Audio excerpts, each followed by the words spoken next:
It was likely hundreds of years ago that the emaciated, faceless child eater, the Pale Man, first came into existence. Over time, he became a fairy tale, and the narrator of this tale simply states that it began a long time ago. One of the other characters, the Faun, claims that he has names that only the wind and trees can pronounce, suggesting that both he and the Pale Man probably predates human civilization. The Pale Man lives alone in a pocket dimension, where he waits for children to wander in and fall into his trap. He spends his time sitting at a table with a grand feast of sweets before him, a temptation designed to test the willpower of a child. It is only after the spread is tampered with that he awakens, puts in his eyes, and sets out to devour the intruder, leaving only their shoes behind. Judging by the amount of shoes piled against the wall, it seems that the Pale Man has consumed hundreds of victims. The Pale Man only appears in one scene, but understanding him may be the key to understanding the entire puzzle that is the movie Pan's Labyrinth. To learn who the Pale Man really is, stick around to the end of this video. This video is sponsored by Helix Sleep.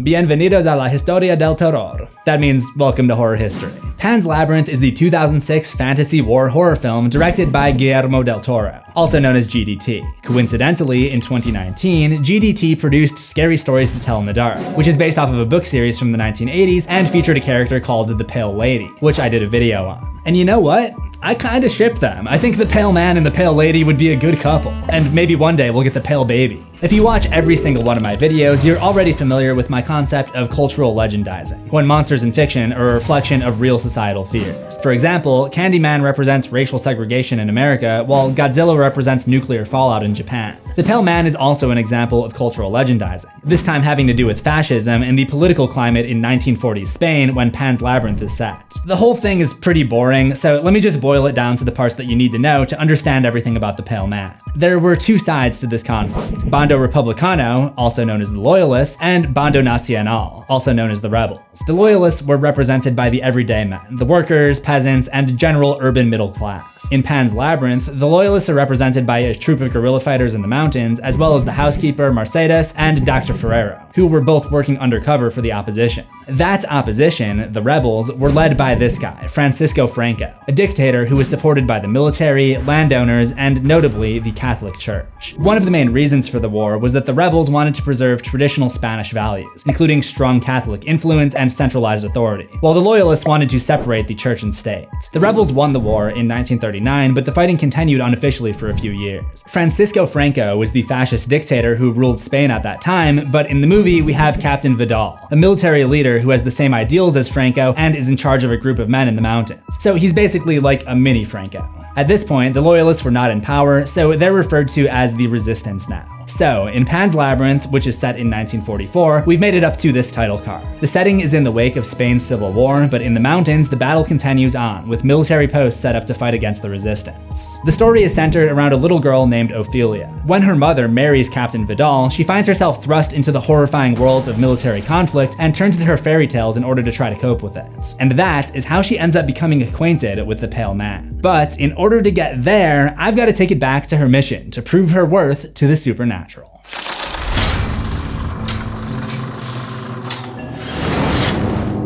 Pan's Labyrinth opens with the story of the underground realm, a place where there are no lies or pain. The princess, Princess Moanna, dreamt of seeing the human world, but when she went up there, she lost her memory, and she would be reincarnated there until her return. The king of the underground ordered a series of portals to be opened around the world for Moanna to return, but in 1944, only one remained. To prove her birthright, Ofelia must complete 3 tasks before the moon is full. These tasks are outlined in the Book of Crossroads. But in 1944, the 11-year-old Ofelia is discovered when she places a missing eye into the statue, summoning the fairy who suspects that she could be the missing princess. And it is an interesting choice that the fairy notices her after she correctly places the statue's eye. The Pale Man also needs to put his eyes into their sockets before identifying her and coming after her. I'll talk more about the meaning of the eye metaphor in a little bit. Later, after transforming into a form more familiar to Ofelia, the fairy leads her into the labyrinth where the portal is located. And there, she meets the Faun. He recognizes her as Princess Moanna and tells her that she must complete the 3 tasks to make sure that her essence is still intact, and prove that she hasn't become immortal due to her time on the surface. You know, too much exposure to those degenerate humans. He gives her the Book of Crossroads and tells her to complete the tasks before the moon is full. So the first task appears in her book and tells her about the colossal fig tree which previously gave shade to the magical creatures but is now dying because of this giant toad living inside of it and preventing it from thriving. She's gotta feed it these 3 magic stones, which she does by tricking it into believing that she's only feeding it bugs. At this point, she is already much braver than I am, if indeed this stuff is actually happening and not just a total figment of her imagination. More on that later. She's looking pretty fearless, and we haven't even gotten to the pill dude yet. But we're about to. Inside the toad's remains is a key, which ties into her second task, where she's asked to retrieve a magic dagger from a locked door inside the lair of a slumbering inhuman creature, a devourer of children, known as the Pale Man.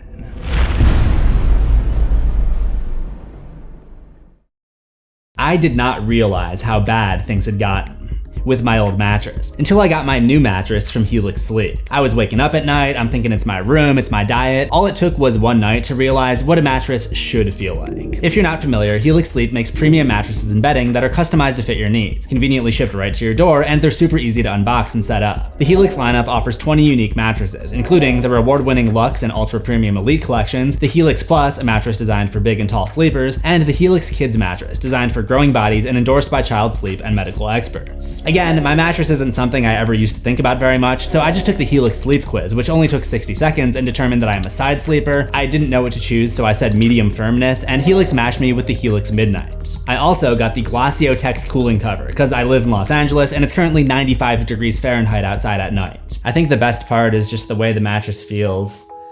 Just being on it right now makes me want to take a nap. Because I fell asleep, I was unfortunately not able to tell you about the special deal specifically for horror history viewers, an insane 27% discount with promo code HelixPartner27, which is only available until Labor Day using the link in the description. It also gets you 2 free pillows, which are also really premium. I'm sorry, next time I'll try to stay awake so I can tell you guys about that amazing deal, which again is 27% off with the code HelixPartner27 using my link. Thanks to Helix Sleep for sponsoring this video.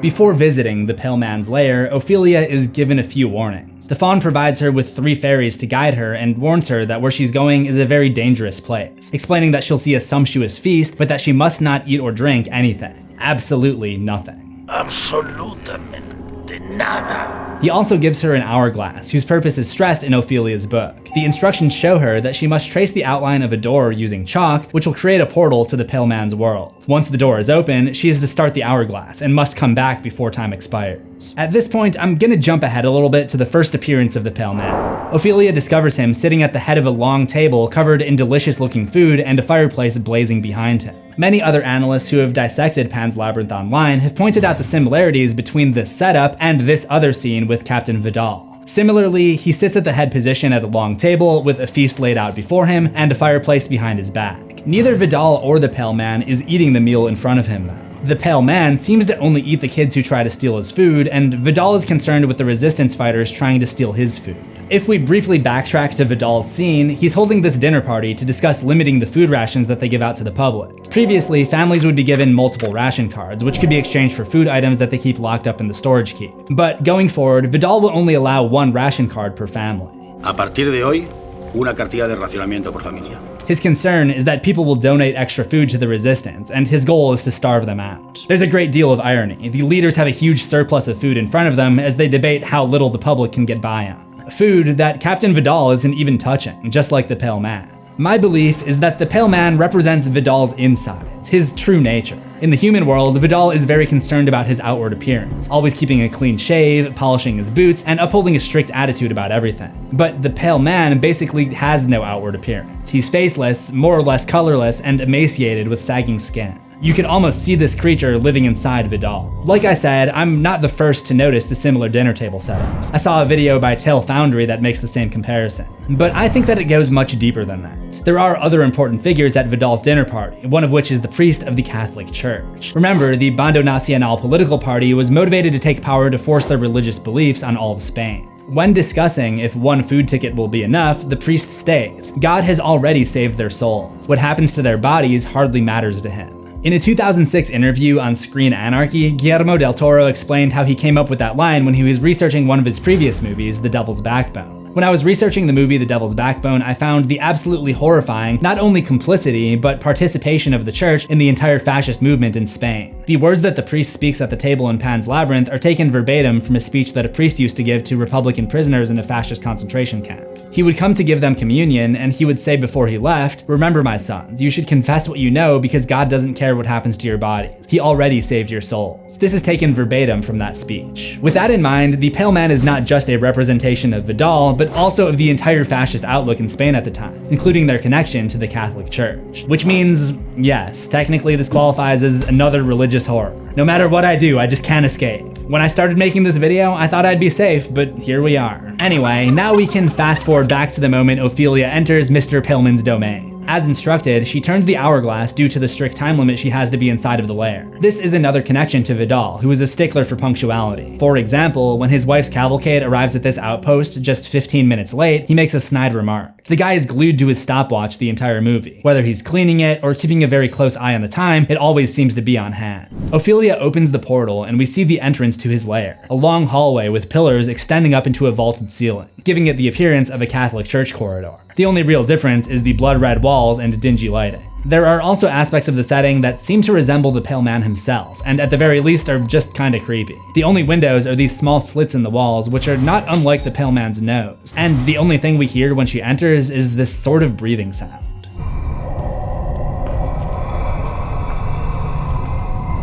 Almost like the room itself is an extension of the creature. After coming around the corner and witnessing the tempting spread of sweets, Ofelia notices the man's eyes sitting on a dish. If you saw my horror history on Sister Irene from The Nun, you may recognize what this represents, as this is often how the Catholic figure, Saint Lucy, the patron saint of the blind, is depicted in artwork. Saint Lucy is seen in the Catholic religion as a symbol of martyrdom and victory over evil, and can often be seen in conjunction with a dagger or sword, which is said to be how she lost her eyes. There are different versions of the story, but all of them involve her eyes being gouged out by the dagger. The purpose of Ophelia's mission is to retrieve a magic dagger from him, so from her perspective, the Catholic imagery is not a symbol of good triumphing over evil, but rather depicting the religious icon as part of the evil that she needs to disarm.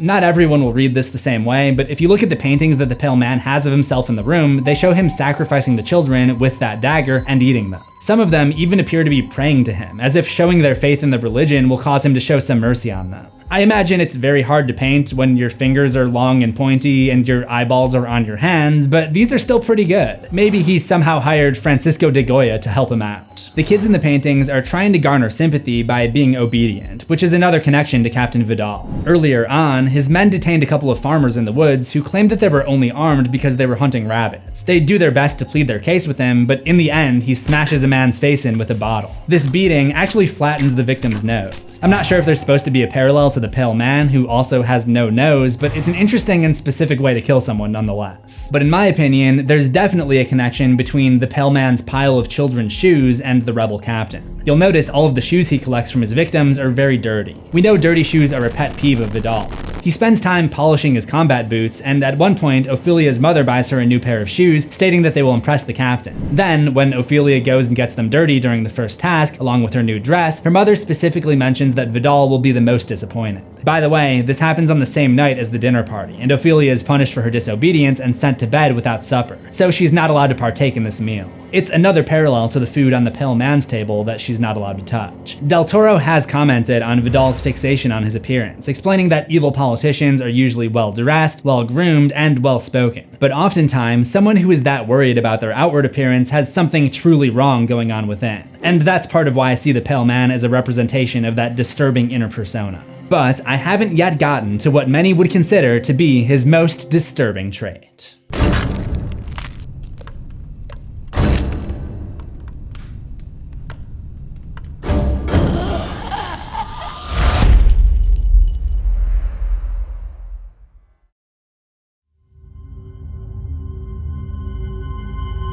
Ophelia's mission in the Pale Man's lair was to retrieve the dagger from behind one of these locked doors. Her book instructs her to open the middle door, the fairies guide her to the middle door, but her intuition tells her to open the door on the left, and this ends up being the correct choice. It ties into the movie's central theme, disobedience to authority in the name of doing what's right. This concept is seen in both the fairy tale storyline and the military conflict storyline. Ofelia is seen as a disobedient child for filling her head with fairy tales and refusing to address her stepfather as father, a metaphor for her unwillingness to recognize the fascist regime. On the adult side, Mercedes and Dr. Ferrero are disobedient to Captain Vidal's authority by secretly working for the opposition. It's best illustrated in this iconic scene, where the captain asks the doctor to tend to a prisoner that they're interrogating, and the doctor shows compassion by complying with the prisoner's request to put him out of his misery. When the captain asks why he didn't obey his orders, the doctor says, "To obey like that for the sake of obeying, without questioning, only people like you can do that, Captain."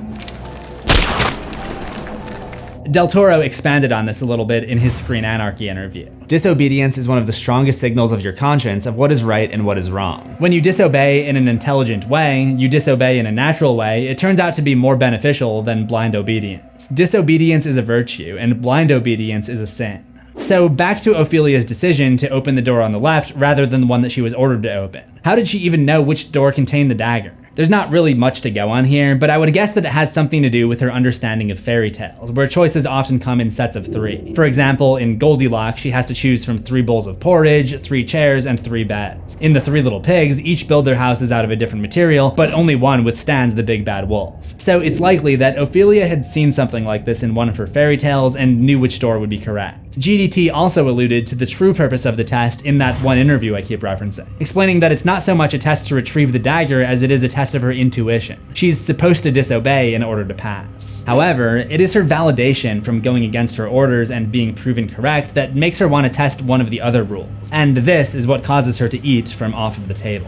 The message is that intuition can be a good thing, but don't get too cocky and take it too far. Upon eating the grape, the pale man awakens from his slumber, placing his eyes into the sockets on his hand and bringing them up to spot his intruder. The fairies try pestering him to slow him down, but he grabs and eats them. However, because his eyeballs are on his palms, he can't see Ofelia getting away while he's eating the fairies. Once again, this is symbolic of the story in the human world. Vidal has his sights set on the guerrilla resistance in the mountains. He's so concerned with them that he doesn't notice the resistance members on his own staff, undermining him right under his nose. Mercedes points this out after she's finally caught. Vidal insists that he won't need any help dealing with her because she's just a woman. To which Mercedes says, "That's what you've always thought. That's how I got away with it. I was invisible to you." Also important, Mercedes only gets found out after helping the resistance steal food from the captain's storage room, just like how the pale man doesn't notice Ofelia until she steals food. The fact that Ofelia steals a grape could also tie back into this Catholic metaphor. In this instance, the grape is a forbidden fruit, calling back to the religious story of Adam and Eve being yeeted from the Garden of Eden after Eve is tempted to eat the forbidden fruit from the Tree of Knowledge. Because of the 2 parallel storylines happening in the fairy tale world and the real world, it feels like everything has 2 meanings. And the same is true of Ophelia's escape from the pale man. After devouring the 2 fairies, he brings his eyes back up to his face again and sets off after her in the corridor. While his hand-eye coordination may be the greatest of all time, the coordination with the rest of him is not very good, and he slowly stumbles and lumbers about, barely able to maintain his balance. This too is a parallel with the real-life Vidal, but to understand it, we've got to fast forward to Ophelia's 3rd and final task. The faun asks her to bring her baby brother to the labyrinth, and in order to do so without Vidal stopping her, she drugs him with a sleep medication. So when he notices her and attempts to stop her, he's stumbling and losing his balance. Eventually, he follows her into the labyrinth, not unlike the corridors where the pale man chased Ofelia.